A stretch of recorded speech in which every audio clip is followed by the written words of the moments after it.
During the battle with Vegito and Majin Buu near the end of Dragon Ball Z, there was no question that at any point during that fight, Vegito could have completely obliterated Majin Buu and effectively won the battle. But he didn't do it because he was toying with Majin Buu the entire fight, waiting for Buu to realize that he needed to absorb him, to absorb Vegito, and thus go inside of Majin Buu and rescue Goten, Trunks, Piccolo, and Gohan. That was Vegito's plan the entire time, to be purposely absorbed. But what if Vegito went ahead and just killed Majin Buu, which he could have done? How would this have changed Dragon Ball, if it would have at all? On this edition of What If Discussions, we're addressing the topic of what if Vegito killed Buu in Dragon Ball Z? I, Vegeta, the Prince of all Saiyans, orders you to subscribe and follow Geekdom 101 on these social media platforms. What if Vegito killed Majin Buu? Yes, Buuhan was really strong, but he could not even lay a finger on Vegito without Vegito letting him. And the question is not if Vegito could win, it's what if he did win? So we're going to go ahead and tackle this on the latest edition of What If Discussions. And joining me, my partner here on the What If Discussion series, please welcome the detective formerly known as Quaman. Hello.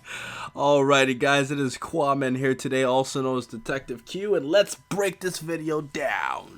So here's what we're going to do, guys. We're going to cut the discussion up into two parts, okay? Before we go any further with this, I want to let you guys know we're going to do that. The first part, we're going to address the pre-retcon circumstance. What I mean by that is, before Dragon Ball Super came in and made changes to the rules of the Potara, we're going to tackle that first, and then later on, we're going to tackle the post-retcon, because I feel that the pre-retcon, there's probably going to be more to talk about, but we'll find out. So the pre-retcon means, okay, what I'm trying to tell you guys to do is wipe everything that Dragon Ball Super has taught you out of your brains. Just ignore it. Let's talk about the original 42 volumes of the manga and the original Dragon Ball Z anime from back in the 90s.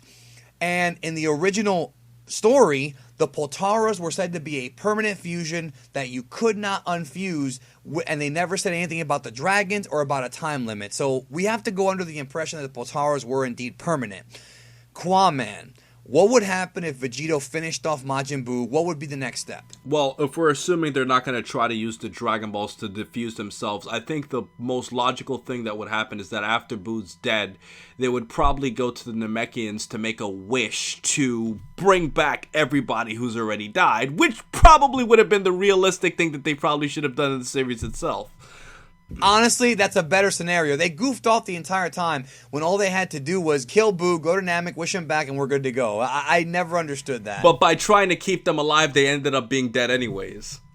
Yeah, they ended up dying anyways when the planet blew up. I mean, of course, they couldn't predict the future, but still. Anyways, continue. And then from there on out, I think that we're going to get into a weird dilemma. Assuming they're not going to defuse on any means. We're just going by if they stayed fused permanently. I think you're going to get a Dragon Ball multiverse-ish type of situation where it's like, okay, so who is Vegito now going to be married to? Who's his wife? Does he have two wives now? What is he going to do for the rest of his life? In terms of Buu, however, I think there's almost a guarantee that if Buu's dead, they're never going to bring back Oob. So all of the events at the end of Dragon Ball Z are not going to go in that way. And if we're assuming that Super does not exist and Beerus and all that stuff is not going to happen, we're just going by what originally happened. I think that they're just going to have a peaceful life and nobody's going to want to go into a tournament because there's no Oob. And because Goku and Vegeta are fused into one, then what are they really going to do in a tournament? So I think it's just going to be a peaceful ultimate outcome. Yeah. Now, the question is, of course, what would happen when it came to their wives? Okay, yes, Vegito would be ridiculously strong. We know that Vegito permanently would be the strongest character in the history of Dragon Ball without question at that time. Again, guys, remember, this is before Beerus, before any of that stuff. So, if the fusion was permanent, what would happen? Would they have to move Chi-Chi into Capsule Corp? Would Bulma and Chi-Chi menage a trois with Vegito? Is that what would happen? Like, what that this is just, do we even have an answer? We're gonna have to let the commenters give us this one. Well, let's just say Vegito might have his pick of the litter at night. Right? I mean, he's got two to choose from. So maybe he'll pull a Tommy Dreamer and say, I'll take both, I'm hardcore. Well, that's a wrestling reference, Quinn. If he had to pick, though, I mean, I'd probably go with Bulma due to financial and attraction reasons. But, I mean, you can't really lose with Chi-Chi, though. Are you trying to get Kyrie upset again, Quinn? Oh, boy, I'm sorry. That's a very anti-Kyrie answer. Well, Chi-Chi seems to have a bigger heart than Bulma. Again, it just depends. Also, Chi-Chi may be a better cook, at least based on the way Goku reacts. But Bulma can hire a cook. Exactly. So, right? It's going to be a wacky scenario nonetheless. Them being fused together, if we go deeper into the series, remember, we're going to go back to the original Dragon Ball Z anime. If we go into GT, okay?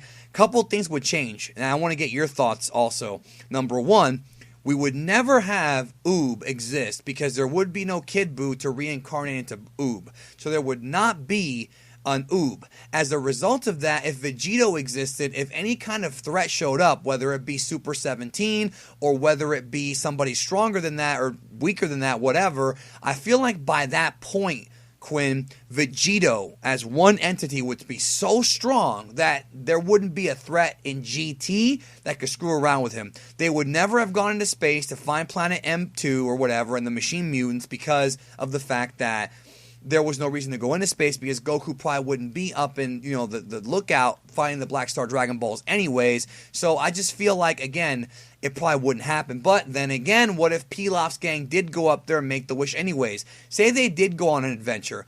I feel like Vegito would have, at that point in the series, easily defeated people like, Ruldo, and I think it would have just been an easy win.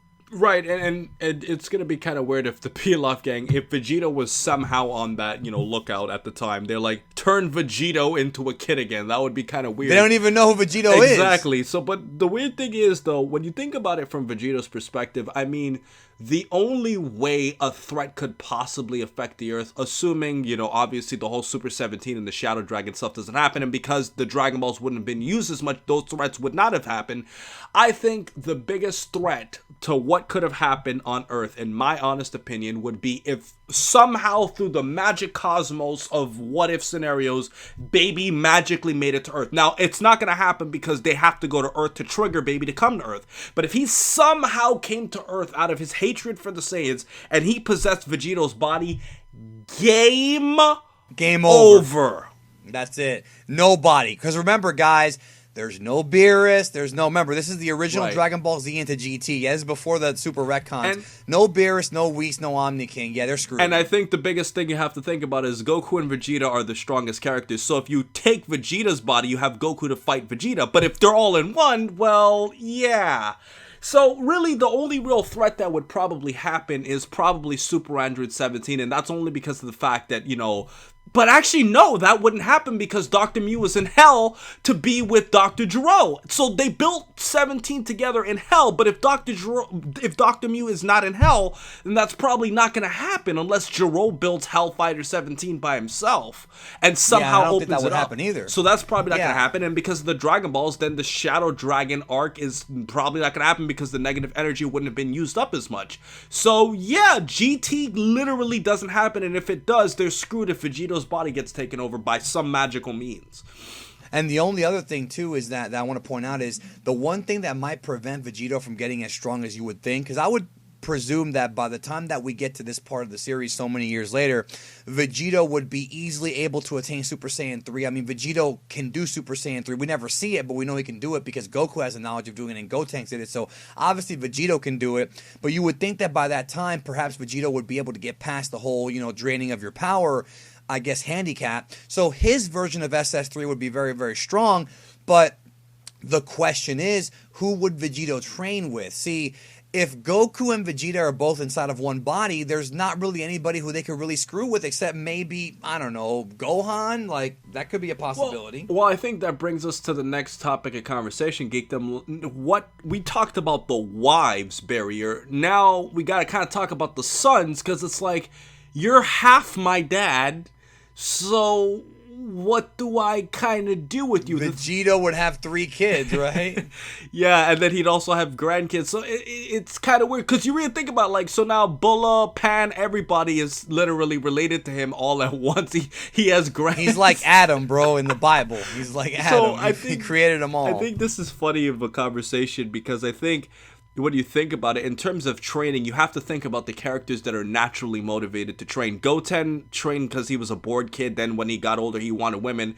Trunks was kind of the same way, and then he eventually ran Capsule Corp, and he's half Vegito's son. Gohan's not naturally a fighter, so the only person who's naturally a fighter to somewhat of a degree is Pan. Gohan doesn't fight, and so unless Vegito wants to train Pan to be strong, and Bulla's not a fighter, it really doesn't seem like anybody is naturally motivated to train outside of her or even get stronger. They're not going to compete with Vegito. Now, let's No, but I'm just saying in terms of training, yeah. Yeah. Let's shift over to post-retcon. Post-retcon would be different. We now know, based on Dragon Ball Super, that the 1 hour time limit would happen, and they could also wish themselves to unfuse. Like, we know it's going to happen. So after about an hour of Vegito being there, I like you said, I think they're going to go to Planet Namek. I think they're going to go wish everybody back to life still. Maybe make the exact same wishes, or at least similar wishes than they made in the anime. Bring everybody back to life, save the Earth, all that stuff. It would have been the same. I can't really think of a bad outcome here, Quinn. I think this is one of those few what-ifs where if you factor in the Dragon Ball Super, I guess you can say, retcon, it actually works out just as good for the characters, if not better, except the only difference is that this time around, the Earth didn't blow up. They would just have killed Buu. So they would have had to bring back all civilizations and all that. That was what would have happened, but other than that, and then also the Supreme Kai's planet wouldn't have gotten destroyed, or at least wrecked in that fight with Kid Buu, but there would be no Oob still. There still would not be an Oob without the, even with the post-retcon, because Kid Buu would never die to become Oob, unless Goku wants to wish for Buuhan or Super Buu to become Oob, but I guess they could still do that. I mean, I don't see why King Yama wouldn't be able to do that. But I feel like the scenario will be the same. The only major difference I can think of, Quinn, is when Vegeta admitted that Goku was number 1. We're not going to get that great moment, and we're also not going to get the great moment where the humans all donated energy to Goku for the Genki Dama.